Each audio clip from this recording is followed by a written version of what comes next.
जंतर मंतर पे जो पहला आंदोलन हुआ उसमें जो रिस्पॉन्स आपको मिला, was that according to your expectations? Oh, it was more than my expectations.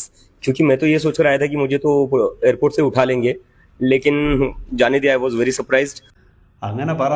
ഉള്ളിലുള്ള ഉദ്ദേശം എന്ന് പറയുന്നത് എങ്ങനെയെങ്കിലും എയർപോർട്ടിൽ വന്നിറങ്ങുന്ന സമയത്ത് എന്നെ അറസ്റ്റ് ചെയ്ത് അകത്ത് കൊണ്ടുപോകും, എനിക്കൊരു വീരപരിവേഷം കിട്ടും, അതോടുകൂടി ഞാൻ ഇന്ത്യയിലെ വലിയൊരു നേതാവാകും.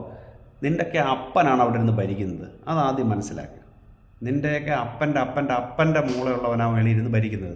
ഇതിനേക്കാളും വലിയ കാര്യങ്ങൾ വന്നിട്ട് പുള്ളി അനങ്ങിയിട്ടില്ല. പിന്നാണ് ഇനി നിന്നെ പോലൊരു ചെറിയ പാറ്റ. അതായത് ഈ ചെറിയ പാറ്റയെ വെച്ചിട്ട് ഇരപിടിക്കാൻ പോയ വലിയൊരു പാറ്റയുണ്ട്. അത് വേറെ ആരുമല്ല, ഇന്ത്യയിൽ ഇനി എഡ്യൂക്കേറ്റഡ് പ്രൈം മിനിസ്റ്റർ വേണം എന്ന് പറയുന്ന അതൊരു അരവിന്ദ് കെജ്രിവാൾ എന്ന് പറയുന്ന വലിയ പാറ്റ. പുള്ളിയുടെ ഉദ്ദേശം എന്തുവാ? ഇന്ത്യയിൽ അരവിന്ദ് കെജ്രിവാൾ ഡൽഹിയുടെ മുഖ്യമന്ത്രിയായിട്ട് വരുന്ന സമയത്ത് ഇന്ത്യയിലെ ഏറ്റവും എഡ്യൂക്കേറ്റഡ് ആയിട്ടുള്ള മുഖ്യമന്ത്രിയായിരുന്നു അയാൾ. എന്താ ചെയ്തത്?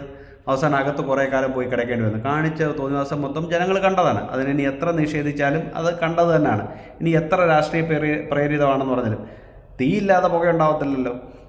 ഇനിയിപ്പോൾ വേണ്ടതെന്ന് പറഞ്ഞു കഴിഞ്ഞാൽ എങ്ങനെയെങ്കിലും ജീവിതകാലം മുഴുവനൊന്നും നരേന്ദ്രമോദി ഇന്ത്യയുടെ ഭരണാധികാരിയായിരിക്കുക, BJP ആജീവനാന്തം ഇന്ത്യയുടെ ഭരണാധികാരിയായിരിക്കുക എന്ന് പറയുന്നതൊന്നും നടക്കുന്ന കാര്യമായിരിക്കത്തില്ലല്ലോ.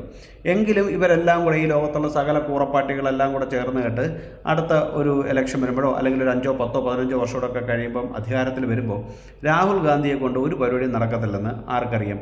ഈ പറയുന്ന കെജ്രിവാളിനും അഖിലേഷ് യാദവിനും രേവന്ത് റെഡ്ഡിക്കും ഒക്കെ അറിയാം.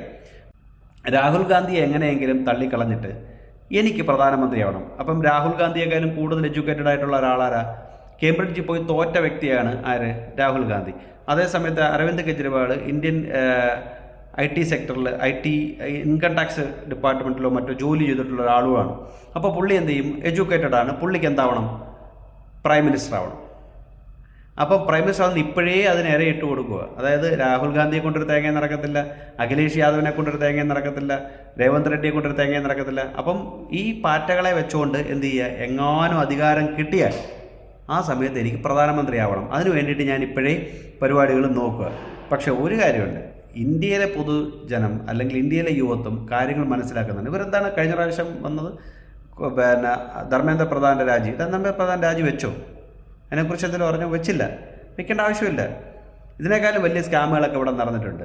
ഇതിനകത്ത് പുള്ളിയുടെ കയറുമ്പോൾ പുള്ളി അത് അന്വേഷിച്ച് എന്തോന്ന് വെച്ച് കഴിഞ്ഞാൽ ചെയ്യും. അതിന് ശക്തമായ ഒരു ഗവൺമെൻറ് ഇവിടെ ഉണ്ടെന്നുള്ള കാര്യം ഈ കിഴങ്ങന്മാർ മനസ്സിലാക്കിയില്ല എന്നുള്ളതാണ്. എന്തായാലും ചെറിയ കോക്രോച്ച് എന്തായാലും 20-ാം തീയതി വീണ്ടും ഇറങ്ങുന്നുണ്ട്. അപ്പോഴും ഇതൊക്കെ തന്നെ ആയിരിക്കും അവസ്ഥ.